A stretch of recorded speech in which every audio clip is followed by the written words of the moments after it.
요즘 전 세계에서 한국의 위상이 날로 높아지고 있습니다. 한국인이 세계 어디로 가더라도 대접을 받는 시대가 되었죠. 여기에는 K-pop, K-culture, K-food가 한몫을 했습니다.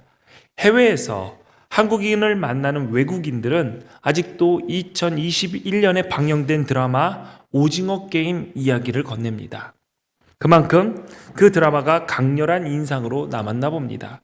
그런데 이 드라마에 반기독교적 코드를 지적하는 이들도 적지 않습니다. 드라마에서 나오는 캐릭터 중 3명이 기독교인으로 등장을 하는데 그들은 모두 비호감으로 그려지고 있습니다. 감독이 기독교인을 좋게 보지 않는다고 느껴질 정도입니다. 그럼에도 불구하고 그 캐릭터들의 특징을 면밀히 살펴보면 우리에게 시사하는 바가 큽니다.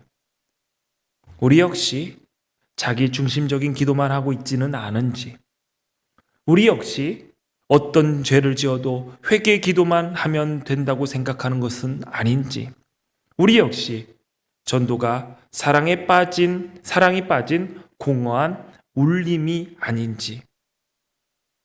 기독교인에 대한 부정적인 묘사에 모두 동의할 수는 없지만 크리스천 캐릭터가 세상에 그렇게 비추어졌다면 우리 스스로 성찰할 필요가 있습니다.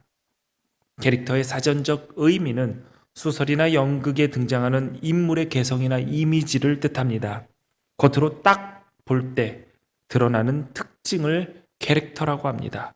크리스천 캐릭터는 저 사람이 크리스천이구나, 그리스도인이구나, 예수 믿는 사람이구나 라고 받아들여질 수 있는 이미지와 개성을 말합니다. 우리는 예수 믿었기 때문에 그리스도인다운 특징을 가지고 있습니다. 우리는 예수님을 통해서 다시 살리심을 받아 우리의 신분을 바꾼 사람들입니다. 그런데 문제는 내가 하나님의 자녀로 천국 백성으로 신분이 바뀌었지만 그 신분이 바뀌었다고 저절로 그 신분에 걸맞는 태도나 자세 역시 단번에 주어지지 않았다는 사실을 잊을 때가 많습니다. 태도나 자세는 노력과 훈련이 필요합니다. 예를 들어 결혼하고 자식을 낳으면 부모가 되지요. 자식을 낳았다고 저절로 좋은 부모가 되는 것이 아닙니다. 자식을 낳았으면 양육해야 되죠. 처음에는 힘들고 서툴고 어렵습니다. 그런데 시간이 지나면 그 아이를 익숙하게 잘 돌볼 수 있게 되고 또 수많은 시행착오를 통해서 좋은 부모가 되어져 갑니다. 이렇듯 신분은 한순간에 주어지거나 단번에 바뀔 수 있지만 그 신분에 맞는 태도나 자세를 갖추려면 내 노력이, 훈련이 필요합니다. 그래서 디모데전서 4장 7절에 경건에 이르도록 내 자신을 연단하라고 했습니다. 훈련이 필요하다라는 것이죠.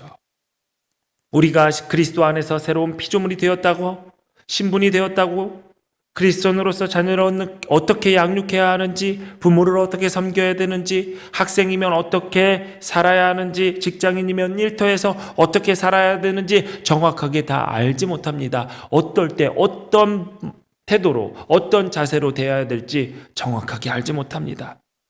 그래서 어떤 이들은 예배만 빠지지 않고 잘 참석하면 온전한 성도가 되는 것이 아닌가라고 착각도 합니다. 그런데 아닙니다.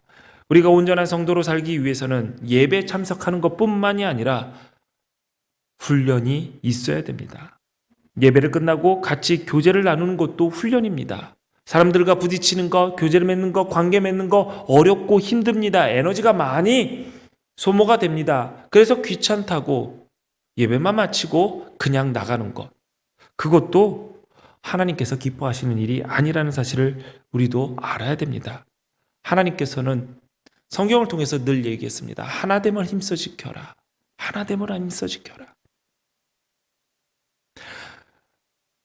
우리가 죽게 하듯 하자고 하면서 2023년을 보내고 있습니다. 죽게 하듯이라는 이 표어 안에는 대상이 항상 있습니다. 그 대상이 내가 힘들어하는 사람일 수도 있고 또 내가 편하게 생각하는 사람일 수도 있습니다. 그 사람이 누구든지 죽게 하듯 하려면 훈련이 필요합니다. 같이 성경 공부도 해야 됩니다. 삶을 나누는 것도 훈련입니다. 보리밥 비벼 먹고 찜질방에서 식혜를 마시면서 삶을 나누는 것과는 분명히 다른 나눔의 방식을 훈련해야 됩니다. 기도에 참석하는 것도 훈련입니다. 교회의 다양한 봉사에 참여하는 것도 훈련입니다. 이런 훈련은 우리로 하여금 신앙을 성숙하게 하고 크리스천 캐릭터를 갖게 합니다. 골로새 교회는 성도들의 신분이 바뀌었는데 태도가 바뀌지 않았던 모양입니다. 그래서 바울은 너희가 그리스도와 함께 다시 살리심을 받았으면 위의 것을 찾으라 라고 했습니다. 너희가 그리스도인으로 신분이 바뀌었다면 그에 합당한 태도와 자세는 아래 것, 즉 땅의 것을 구하는 것이 아니라 위의 것을 추구하는 것이다 라고 가르치고 있습니다. 위의 것을 추구하라. 여러분, 무엇을 추구하라 라는 말로 들립니까? 우리는 위의 것 하면 가치 있는 것, 고상한 것, 하늘의 것, 영원한 것, 교회에서 하라는 것. 우리는 위라는 공간에 여러 가지 나름 의미를 부여하고 있습니다. 그러나 바울은 위라는 말을 1절에 명확하게 이렇게 설명하고 있습니다. 거기는 그리스도께서 하나님 우편에 앉아 계시느니라. 위는 그리스도께서 하나님의 우편에 앉아 계시는 공간을 말합니다. 이 공간의 개념을 빌려온 위라는 말은 결국 뭐냐? 앉아서 하나님이 뭐하고 계시냐? 그리스도가 뭐하고 계시냐? 그 자리에서 통치하고 계신다라는 것을 의미하죠. 위의 것을 추구하라 라는 이 말은 그리스도의 통치를, 하나님의 다스림 받는 것을 구하라 라는 말입니다. 그리스도의 통치는 누군가 위에 군림하여 지배하는 것이 아니라 낮은 자리에 내려와 섬기는 것입니다. 혼자 가지는 것이 아니라 나누는 것입니다. 죽이는 것이 아니라 살리는 것입니다. 홀로 만족하는 삶이 아니라 함께 기뻐하는 삶입니다. 이것이 하나님의 통치를 받는 삶이고 위의 것을 구하는 삶입니다. 그런데 이런 삶을 추구한다는 것은 동시에 땅의 것들과 결별한다라는 것 의미도 가지고 있습니다. 골로새서 3장 5절에 보니까 그러므로 땅에 있는 지체를 죽이라 곧 음란과 부정과 사욕과 악한 정욕과 탐심이니 탐심은 우상 숭배니라 라고 했습니다. 우리의 삶을 장악하고 또 영혼을 갉아먹고 있는 세상의 것들에 대한 마음을 버리라는 것이죠. 마음의 방향을 정하는 것은 너무나도 중요합니다. 사람은 자신의 선택이 어떠하든지 그 결정이 어리석다 할지라도 내가 내린 결정에 마음 쏟기 때문입니다. 여러분, 우리 기둥교회가 좋은 이유가 있습니다. 여러분이 다니고 섬기고 계시는 이 천안 기둥교회가 좋은 교회지요? 좋은 교회죠. 왜 그렇습니까? 여러 가지 이유 있지만 첫 번째 이유는 뭐냐면 내가 선택한 교회이기 때문입니다. 물론 하나님께서 여러분을 부르셔서 이 자리에 앉혀놓으셨죠.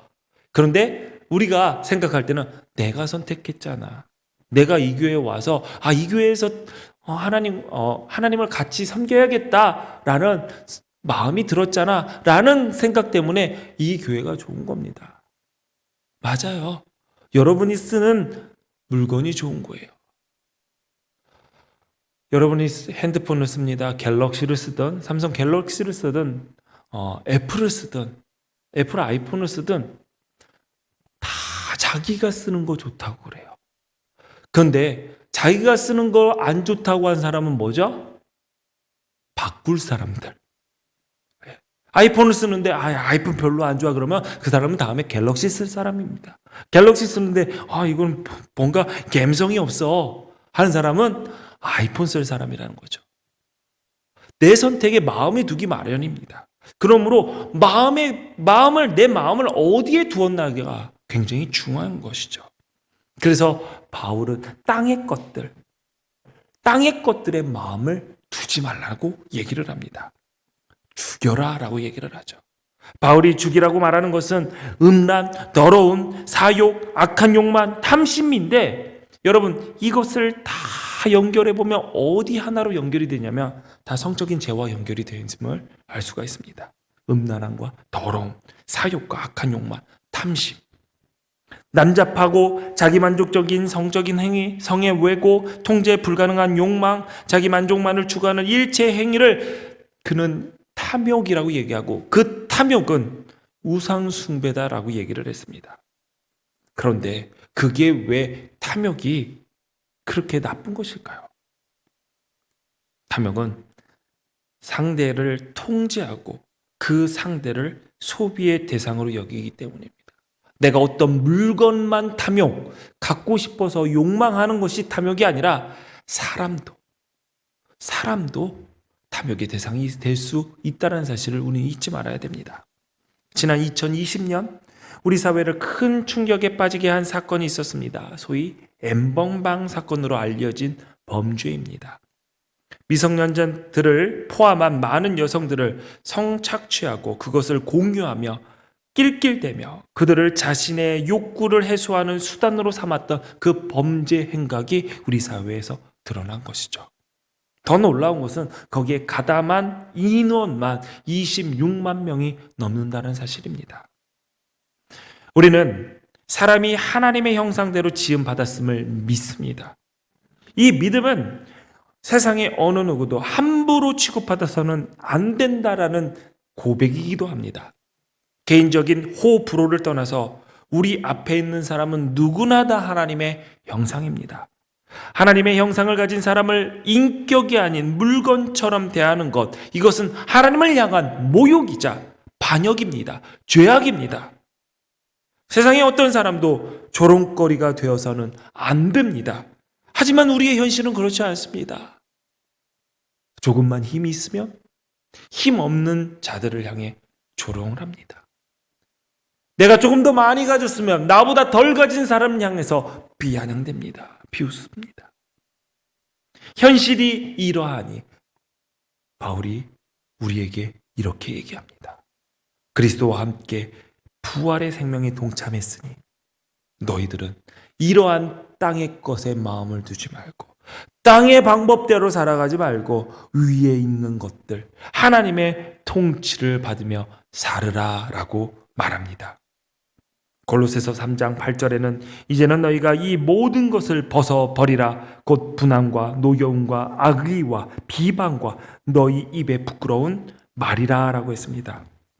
이전에 욕망에 이끌려 부끄러운 행동을 했다 하더라도 위의 것을 찾는 사람이면 끊어낼 것은 끊어내야 됩니다. 절제라는 단어는 줄이는 것이 아니라 끊어내는 것입니다. 말 단어 자체가 끊어냄이 들어가 있습니다. 그런데 우리는 절제라는 말을 너무 말랑말랑하게 생각을 해요. 야, 먹을 것을 절제하면 안 돼요. 죽어요. 먹을 것은 줄이는 거죠. 너무 많이 먹지 말라는 말이죠. 근데 우리는 쉽게 얘기해요. 내가 노는 것을 절제해야 돼. 내가 잠을 절제해야 돼. 내가 운동을 너무 많이 하면 운동을 절제해야 돼. 이렇게 절제한다라고 했는데 절제의 정확한 뜻은 끊어내서 버리는 겁니다. 우리의 삶에 절제가 필요합니다. 땅의 것을 절제해야 되죠. 끊어내야 되는 거죠. 위의 것을 찾는 사람이라면 아래 것은 땅의 것은 끊어내야 됩니다. 버려야 됩니다. 버리지 못하는 삶은 누추합니다. 버리지 않고 모아두기만 하면 오히려 복잡해지고 더 지저분해집니다. 그러나 버리는 것은 생각처럼 쉽게 되지 않습니다. 그래서 토마스 아켄피스는 이렇게 말을 했습니다. 나쁜 습관을 고치려 하기보다는 좋은 습관을 몸에 익히라. 옛 습관, 인력에서 벗어나기 위해서는 그것을 벗어내기 위해서 막 싸우고 힘들어하는 것보다 더 빠른 것은 새로운 사람을 입는 것입니다. 오늘 본문을 보면 그러므로 너희는 하나님이 택하사 거룩하고 사랑받는 자처럼 긍휼과 자비와 겸손과 온유와 오래 참음을 옷 입으라고 했습니다. 새로운 옷은 긍휼과 자비와 겸손과 온유와 오래 참음입니다. 긍휼은 영어 성경에서 compassion이라고 표현했습니다. come이라는 단어, 함께, passion, 고난, 고통이라는 단어의 합성어죠. 긍휼은 compassion, 함께 고통을 느끼는 겁니다. 우리는 긍휼이 불쌍해, 안 됐다라는 감정으로 생각하는데 긍휼은 그 고난을 내가 느끼는 겁니다. 그 힘듦의 자리에서 함께 그것을 붙들고 견디는 것이 긍휼입니다. 상대방의 아픔을 그냥 불쌍해 안 됐다가 아니라 그 아픔이 내 아픔으로 느끼는 것이 긍휼이죠. 긍휼은 예수님의 공생의 사역 가운데 모든 순간에 보여주신 마음입니다. 복음서 여러 곳을 보면은 예수님은 항상 무슨 일을 할 때 무리를 향해 불쌍히 여기셨다라는 긍휼의 마음을 기록하고 있습니다. 긍휼 때문에 시각장애인이 고침을 받아서 눈을 떴습니다. 나병 환자가 고침을 받았고 그 긍휼한 마음 때문에 각종 병자들이 나음을 얻었습니다. 오병이어의 기적, 무리가 밥 먹지 못하고 그냥 그 자리에 앉아있는 그 모습을 예수님께서 긍휼히 보시고 오병이어의 기적을 일으키셨고 홀로 사는 여인의 죽은 아들도 긍휼히 여기시어 살리셨습니다. 예수님의 사역은 언제나 긍휼로 시작되었습니다. 우리도 그 마음을 품어야 됩니다. 일평생 예수님을 본받기 원했던 사도 바울도 이 긍휼의 마음을 갖길 원했으나 이런 마음을 갖지 못한 적도 있었습니다. 바울이 빌립보 지역에서 복음을 전할 때 귀신 들려 점치는 한 여인이 바울 일행을 자꾸 따라옵니다. 그러면서 그들의 사역을 큰 소리로 드러냅니다. 예수님의 사도들이다. 하나님의 아들 예수님의 사도들이다. 예수 그리스도의 능력을 이 사람들이 말하러 왔다. 우리는 생각하면 귀신 들린 사람이, 점치는 사람이 제대로 알아보고 제대로 홍보해 주는구나. 광고비 따로 안 들어서 좋겠다라고 생각할지 모르겠지만 이 일 때문에 바울 일행이 위험에 처할 뻔했습니다. 그렇게 여러 날 따라다니니까 바울이 짜증이 난 거죠. 시끄럽고 자꾸 귀찮고 괴롭게 하는 겁니다. 귀가 아픈 거죠. 그래서 바울이 어떻게 했습니까? 예수의 이름으로 그 귀신을 쫓아냈습니다. 왜? 귀 아프고 짜증나고 귀찮게 해서 괴로워서 쫓아낸 거예요. 긍휼의 마음이 없었던 거죠. 훗날 빌립보 교회가 든든히 섰다라는 소식을 듣고 빌립보 교회에 향해 편지를 쓰면서 이 말을 적어 놓습니다. 반성문이죠. 너희 안에 이 마음을 품으라. 곧 그리스도 예수의 마음이니. 겸손과 함께 예수님이 품으셨던 긍휼의 마음을 강조합니다. 자신도 이전에 그렇게 살지 못했으나 이제라도 깨달았으니 자신도 그렇게 살 것이고 빌립보 교회가 모두 함께 이 긍휼의 마음을 품고 성숙한 그리스도인으로 살자는 것이죠. 이처럼 긍휼은 예수님의 마음이자 우리가 살아가는 주의 일을 하는 바탕이 되고 품어야 할 마음입니다. 그리고 우리가 기억해야 될 것은 긍휼 자체가 다른 이들을 향한 마음이라는 사실이죠. 그렇기 때문에 긍휼은 상대가 있어야지 품을 수 있는 마음입니다. 교회는 긍휼을 훈련하는 곳입니다. 그래서 우리를 공동체로 보내주신 까닭이죠. 어떻게 하면 나 때문에 저 사람이 나아질 수 있을까? 더 가치를 얻을 수 있을까? 그것을 생각하는 것이 긍휼입니다. 우리가 지지난주 아가페 사랑에 대해서 잠깐 말씀을 나눴습니다. 아가페 사랑, 가치를 부여하는 사랑. 나를 바쳐 가치를 부여하는 사랑이 아가페 사랑이라고 그랬죠. 긍휼도 마찬가지입니다. 그 사람의 연약함을 내가 느끼니까 그 연약함에 나를 바쳐, 나를 주어 보충해 주는 것이죠. 이것이 긍휼의 핵심입니다. 이 한 해가 죽게 하는 여러분에게 긍휼의 새 옷이 입혀지기를 바랍니다. 자비 역시 마찬가지입니다. 사랑하는 자아에 슬플 빗자가 섞여져 있죠. 그래서 사랑하고 가엽게 여기는 게 자비입니다. 그러면 긍휼과 똑같은 말인가요? 네, 세번역 성경에는 이 자비를 친절함이라고 번역을 했습니다. 영어 성경에는 kindness라고 했죠. kind, 친절하다. 타인에 대한 관대함입니다. 근데 이 kind는 kin이라는 단어에서부터 유래가 됐죠. kin은 혈족, 동족이라는 뜻입니다. 친절함은 상대편을 내 몸처럼, 내 가족처럼, 내 동족처럼 여기는 것이 친절함입니다. 또 우리는 겸손의 새 옷을 입어야 됩니다. 겸손은 남을 높이고 자기를 낮추는 태도입니다. 그런데 우리는 겸손을 조금 다르게 배웁니다. 나를 돋보이게 하기 위해서 겸손하라라고 얘기를 하는 경우가 있죠. 왜? 교만하면은 밥맛 없잖아요. 그러니 잘 보이기 위해서, 괜찮은 사람으로 보이기 위해서 겸손해라라고 가르치는 경우가 왕왕 있습니다. 또 우리는 부모에게 기죽지 말라라고 많이 배웠죠. 그래서 기죽지 않기 위해서 공부 열심히 해야 되고, 기죽지 않기 위해서 키도 커야 되고, 기죽지 않기 위해서 돈도 많아야 됩니다. 차도 사도 큰 차를 사야 되지, 차도 조그맣고 오래된 차, 똥차 끌고 가면 어디 가서 사람 대접 못 받는다. 집도 좋은 동네, 새 집에 큰 집 사야지, 어디서 조그만 임대주택 살면은 사람들이 무시한다. 그렇게 얘기합니다. 우리는 큰 것 좋아합니다. 다 커야 합니다. 그래서 자신을 높이기 위해서 명품도 사고 겉으로 치장을 합니다. 비싼 옷에 상표를 이따만하게 붙이고 다니고 보입니다. 나 이거 입었어. 당시 로마 제국이 그랬습니다. 힘을 과시했죠. 집안을 과시하고 돈을 과시했습니다. 그런데 요즘도 그렇지 않나요? 재물이 힘으로 인정받는 시대입니다. 하지만 복음은, 하나님의 통치는 그렇게 가르치고 있지 않습니다.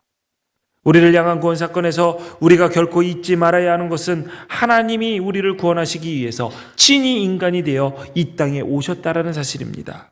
빌립보서를 보면은 그는 근본 하나님의 본체시나 하나님과 동등됨을 취할 것으로 여기지 아니하시고 오히려 자기를 비워 종의 형체를 가지사 사람들과 같이 되셨다라고 했습니다.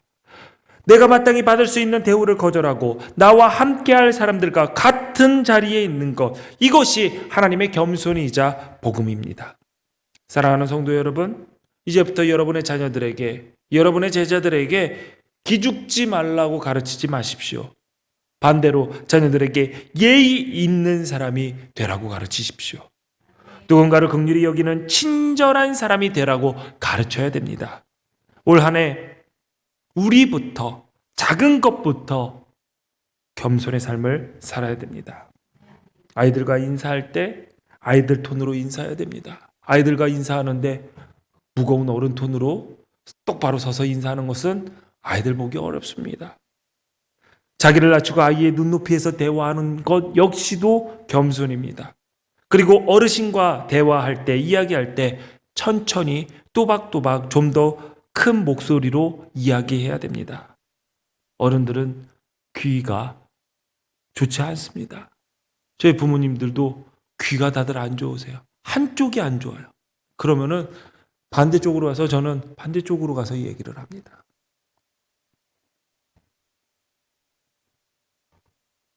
어른들이 귀 안 좋다라는 사실도 알고 크게 또박또박 얘기하는 것도 겸손의 모습입니다. 자기 또래들끼리만 알아들을 수 있는 줄임말이나 은어를 사용하는 것은 상대를 배려하는 모습도 아닙니다. 언어는 그 언어를 사용하는 자들의 약속입니다. 우리가 이것을 뭐라고 하기로 했지요? 손수건이라고 하기로 약속한 겁니다. 그래서 손수건 하면 이게 손수건이구나 라고 약속했기 때문에 우리가 서로 알아듣는 거지, 나 혼자 이거를 빠달라꼴라 라고 했다. 그러면은 그런 거죠. 저 빠달라꼴라 갖다 주세요. 배려하는 것이 아니죠. 요즘 굉장히 줄임말도 많고요. 못 알아들을 말도 많습니다. 그 줄임말을 하고 못 알아듣는 사람을 향해서 시대에 뒤떨어졌다라고 얘기하는 게 아니라 자기가 약속을 안 지킨 거예요. 자기가.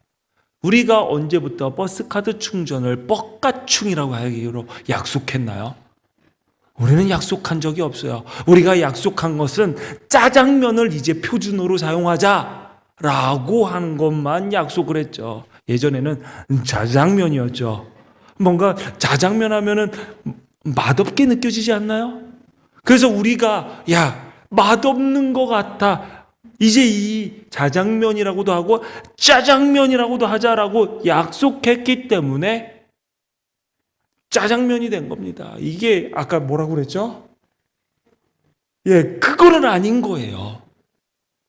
그러니 여러분들, 어른들하고 대화할 때는 우리들끼리만 사용하는 언어들 안 하는 것이 배려입니다. 왜냐면 어른들 그거 못 알아들으면 서운해하세요. 내가 늙어가지고 이제 말도 못 알아듣는구나라고 그러신다고요.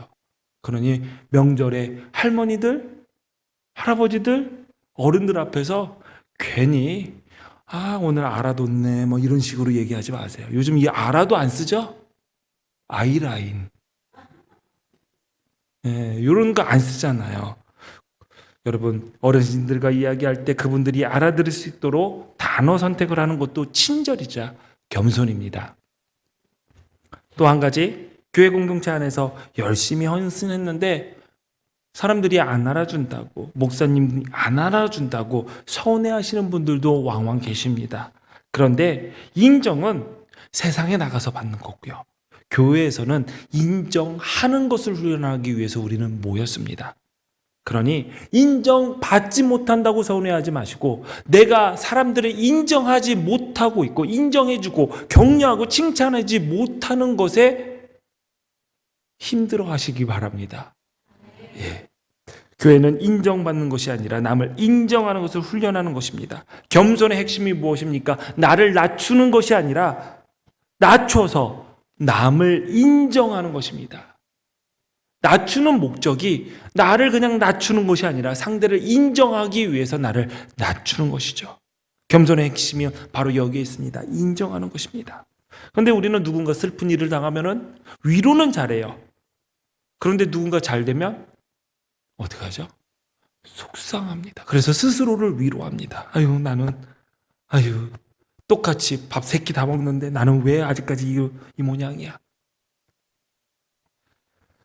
그 잘됨이 다 내 것이 되어야 하는 마음 때문에 그런 생각을 하게 되는 것이죠.